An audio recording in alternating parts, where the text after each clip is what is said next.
What's going on, fellow hobby enthusiasts? My name is Johnny Joyce, and I just felt compelled to make a video on trading cards. Uh, I'm in part of a couple of Facebook groups involved around like Pokemon trading cards, Yu-Gi-Oh trading cards, Magic the Gathering. I've been playing majority of these trading card games since I was young. Of course, like everyone who started back in the 90s, between 93. If you play Magic the Gathering, I wasn't alive by then. I was born in 91, and Pokemon was the first TCG that I ever played, first trading card game, and I just felt I'll do like a 10-minute, 12-minute video. I was kind of like debating on whether or not I should post this or not, because usually I would have an idea, and then I would think to myself, is there a point? Is there a reason? Like, would people even enjoy it? But then in the back of my head too, other people have told me, just do it. Just post a video. If they like it, they like it. If they don't, they don't. And get the feedback and go from there. So I was like, you know what? I'll post a video of an idea that I had in the back of my head. Unedited. I'm too lazy to edit at the moment. I actually used to do video editing back in the day, and then, I don't know, I got bored of it. So I thought, you know what? I'll just leave it unedited. Screw that. I'm not going to go through that whole time-consuming part. So unedited video. I'm just solely talking about trading cards. And what I want to talk about when trading card games is new people. I noticed being posted on Facebook a lot of questions. How do I know if this card is worth keeping? Or, should I worry about secondary market? Or, what's the purpose of even getting into a trading card game? Or, what is this hype surrounded by Pokemon? All that type of stuff. My influences and my answers are coming from outside resources, whether it be friends, other YouTube channels, Reddit posts, forums, Discord pages, things like that, news from like Pokemon.com. All my resources are coming from there, and this is where I'm getting my idea. I'm not a guru. I'm not a financial guru. I don't know what card. The only reason why I know what cards people are fetching for is because I get it from others. So, like, if you're interested in a more in-depth synopsis or whatever, more in-depth info on trading cards, you might want to go follow people like Max Mofo on YouTube, or Rudy on YouTube, or just majority of these people who have like 1 million followers, 1 million subscribers. Go to them if you want the in-depth financial portion. I'm not that person. I just like talking about the hobby. So the main thing I wanted to talk about was, one thing unique to me is I'm not biased towards any card game. I collect them all. I have Yu-Gi-Oh! I collect Yu-Gi-Oh! I collect Japanese CCG and TCG that no one ever touches, like Wessex or Wessex. I collect that straight from Japanese market. Japanese exclusive cards. Can't get them in the US unless a trading card store solely sells them. One of the states that sells most of these will be like California. California has a lot of these. Force of Will. I collect Force of Will. I have all my reasons. I collect Force of Will. Even recently, the Flesh and Blood series, I collect that also. I just recently got into this because I love the artwork and stuff like that. Of course, Magic the Gathering. I collect Magic the Gathering cards. But probably between all of them, my biggest collectors will be Magic and, of course, Pokemon. Big Pokemon guy. I collect a lot of Pokemon stuff. I used to have a lot of cards back in the day, but then things happened through life. My parents ended up throwing away a lot of them. And then as a kid, I ended up selling them, not knowing the value because I was a kid. But yeah, I just recently pulled this. I put it on Facebook, North Carolina Facebook. I put on there. I was lucky enough to pull this at the very last pack, so I'm amazed about that. But what I wanted to talk about is just trading card games in general. Most of the question, or the most common question that I see, is it worth it? Well, it depends on what you're trying to get out of the hobby. What are you trying to get out of collecting when it comes to trading cards, or CCG, which is collectible card game, like baseball, football, basketball, stuff like that. People have their various reasons. So first, it's like, what's your conviction? What is your main reason in collecting it? Is it the artwork? Is it the price? Is it the secondary market? Is it the competitive play? So let's start there. Majority of the time, people get into trading cards because of competitive play. That is the number one reason. I'll be honest. In my opinion, that's like the number one reason that people get into competitive play is to enjoy the competitive aspect of the game, to come up with strategic engines and combos and just crazy wonky stuff to win card games, because that's what the card game is to begin with. Of course it's a trading card game. It's meant to trade between players, but the ultimate thing is that the card game is about playing it. It's a tabletop game. It's about enjoying the functional actual game. But you do have the aspect of people who collect a card game based off of other aspects. I posted this on Facebook before, trying to explain like why certain TCGs and CCGs get collected, and Pokemon is probably, out of all card games, I feel like, in my opinion, Pokemon is the most diverse when it comes to collectability. And I've already posted this on Facebook in one of our groups called North Carolina Pokemon. So if you're in North Carolina and you're into Pokemon, join North Carolina Pokemon. I really like that group. Just a bunch of sharing of openings and enjoying the card game and talking about the news and stuff like that. It's a really good group. But the main reason, or main reasons, like I said before, is the competitive part and then the trading part. That's like, growing up, when I was used to play Pokemon, that was a big thing as a kid, is no one cared about the value. A lot of people just loved enjoying, like, hey man, I have this Charizard, I'll trade this for my favorite Pokemon, Porygon. That sounds insane, right? Like, why would you trade a Charizard for a Porygon? People did that. And I bring that up because this is the reason. When I say Pokemon is so diverse, besides, I would say, Magic the Gathering, when I say so diverse in collectability, it's because with Pokemon, the collectible aspect ranges from your favorite Pokemon, meaning you only collect your favorite Pokemon. Like, I have a section in one of my binders, it's just Pikachu.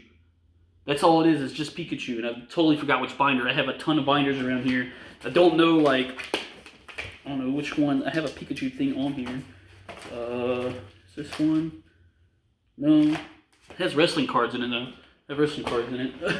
But I don't know. Let's see. Which one is it? Let me give you an example. Like, there's some people who, if you look through their binder, let's see if I can get a good example here.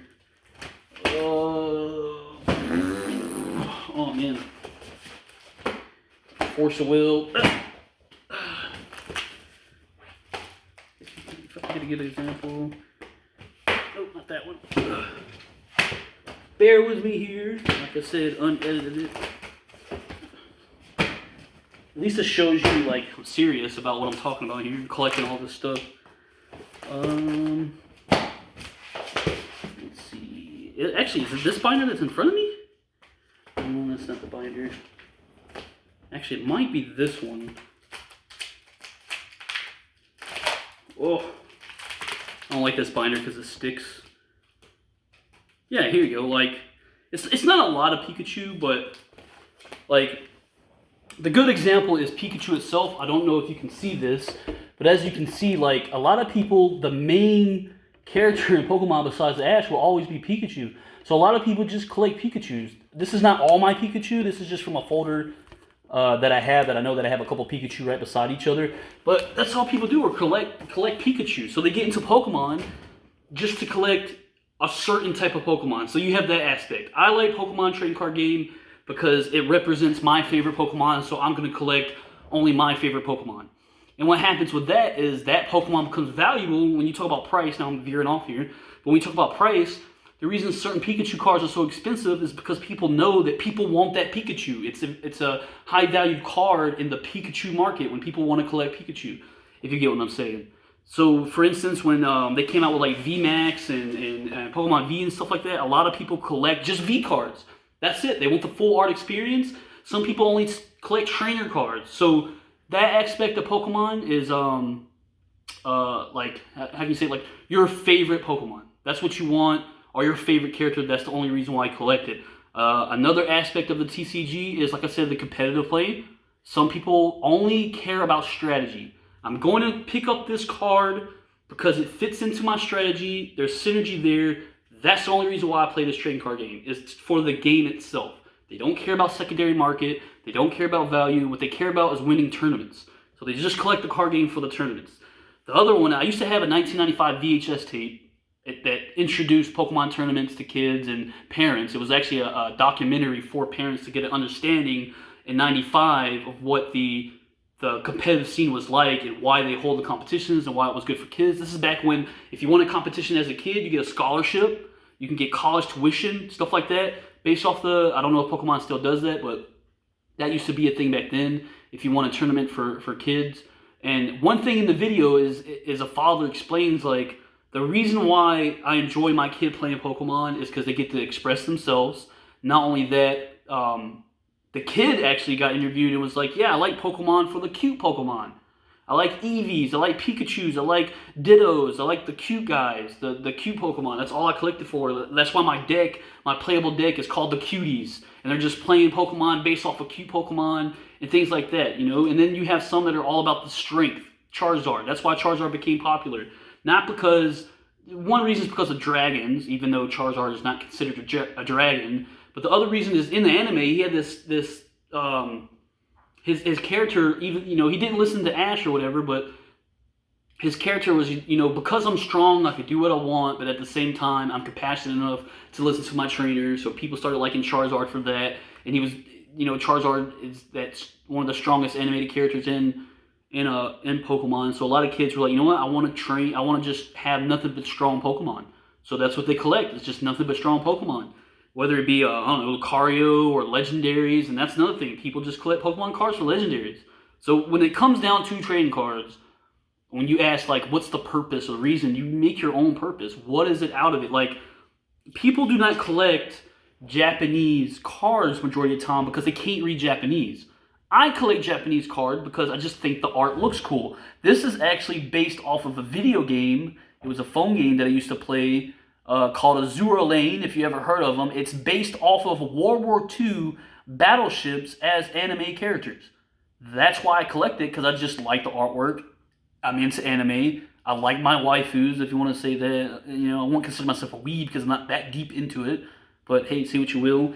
And then it's like Yu-Gi-Oh! People hate and bash on Yu-Gi-Oh! All the time, but it has probably one of the most consistent tournament scenes out there. Like every week almost, every day almost, there's some sort of tournament. I don't play the tournament. I just collect the cards. But I mean, if you look at this artwork, like I've always liked the foils in Yu-Gi-Oh! And these are painters, and just like the artwork.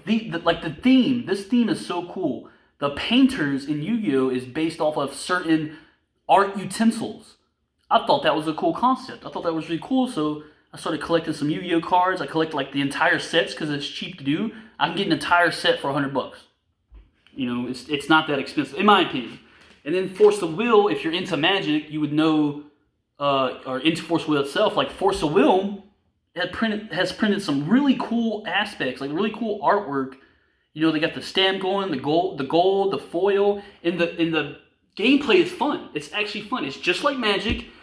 The thing that they cut back is that with Magic the Gathering, your mana sources or your sources that allow you to play cards is mixed in your deck. Force of Will separated that, creating a totally different mechanic that made the gameplay better comparably to Magic. Even professionals, Magic professionals, said it too. They would, you know, that would be awesome if Magic the Gathering did that, but I think it would break the game in a way as well. So, you know, that's not going to happen. But Force of Will is unique because of that aspect, and that's why people were drawn to Force of Will. And also, the story of it's based off of a fairy tale, off of you know, fairy tales, Snow White, the Seven Dwarfs, stuff like that. So it's really cool. The background, the story. There's a manga about it, which is also cool. That's another reason why. Now, Flesh and Blood. Look, I'm a big medieval guy. I'm a big fantasy guy. Love Lord of the Rings and all that stuff. So I was never into Flesh and Blood at first, and then I was like, you know what? I'm going to buy a box. So I bought a box, and the first pack I opened, I pulled the Spring Tunic. And I was like, wait a minute, I saw a YouTube about Spring Tunic, and this is going for a $200 card. This is a $200 card foil, Spring Tunic, and I don't even play the game. The concept of the game is really cool. I would play it if I can find people here in North Carolina that play it.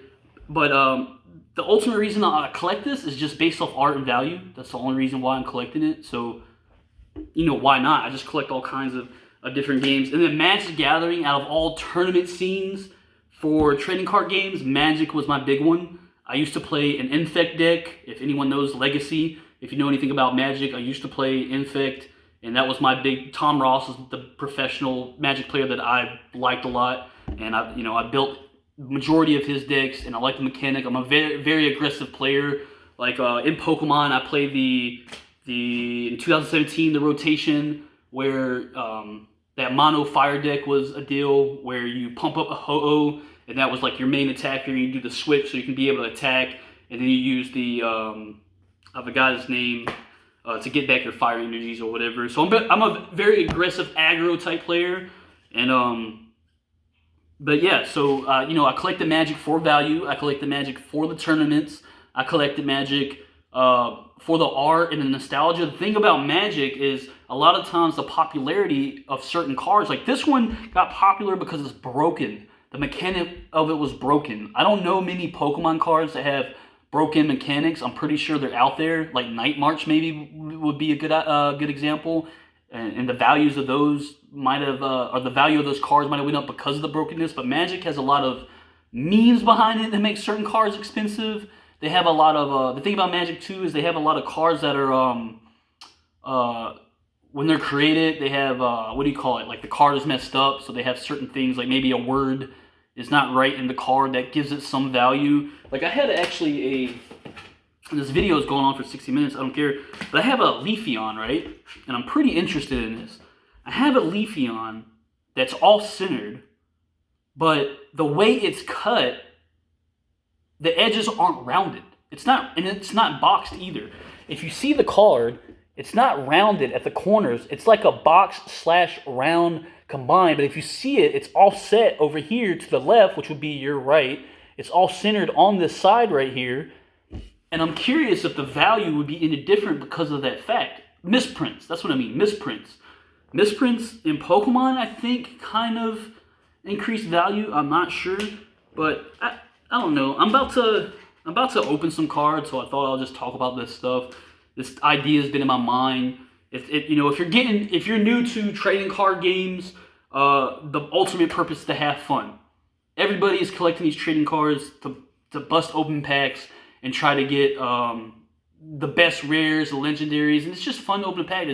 It's all about. It's kind of like loot crates. You open up a loot crate and oh my god, I got this amazing skin in this game, and it just makes you feel good. It's that feel good feeling, like yeah, I pulled it. Like when I pulled that Charizard out of the very last pack of a Japanese box, I was blown away. I was like, how in the world, when people are struggling in the English set to pull this Charizard, this shiny rainbow Charizard, I pulled it out of the last pack of this box just last week. And I'm going to send it up and get it graded and just keep it, collect it. And, it's trading card games are really fun. I just wanted to make this video to express if you're getting into the trading card game, don't feel overwhelmed. Don't feel like you're behind. That's one thing that I don't like about some YouTubers. They talk about it. They express their opinion on it. But a lot of times I feel like they don't really help the community when it comes to understanding, especially with new players, like the hype or understanding how to collect. And I could do a separate video of that, like as far as like resourcing. For me, I'm lucky enough to have outside resources to help me decide like where to buy cards. I can call them like, hey man, I've noticed this card is spiking or whatever, should I get it? I have that opportunity, and I know where to research. But for example, a lot of people on the Facebook page are asking, hey, where do you get Japanese cards? What's the easiest way to do it? I can't find it. If you go to Amazon, and on Amazon you change your country to Japan, it will take you to Japanese Amazon, and from there, it's way easier to find Japanese sets. Or, I just found out yesterday, never knew about it, and this is what I mean. I'm watching YouTubers, and they're getting these Japanese cards, but they're not explaining where they're getting them from. It's called Pokemon Plaza. Pokemon Plaza is a place I didn't know exists. It's all Japanese exclusive sets. A lot of them are sold out. But for example, you have the EV Heroes coming out. Pokemon Plaza is where they're selling the EV Heroes. I can't find any on Amazon, even on Japanese Amazon. But yeah, I just enjoy the card game. If you enjoyed this video, leave a like. I'll be posting this on Facebook, one of the Facebook groups. I'll also be posting this on my Facebook. I'll also be posting it on my YouTube. I have a YouTube. It's called Dork Get Real. I think the name changed over, which is just my name, Johnny Joyce. So look into that channel. If you enjoy the video, I can talk about Pokemon all day. If you have any questions, just leave a comment, and I will try to answer it in the video response or do a video on it. And yeah, just have a wonderful day. Keep collecting. Have fun with it. Don't feel overwhelmed. Don't feel like you're behind. Take your time. Buy whatever set. Start everywhere. I have so many different sets, tins, all kinds of stuff that I'm just going through that because I'm late. I'm behind. I haven't collected everything either. So don't feel like you have to rush it. And just enjoy it.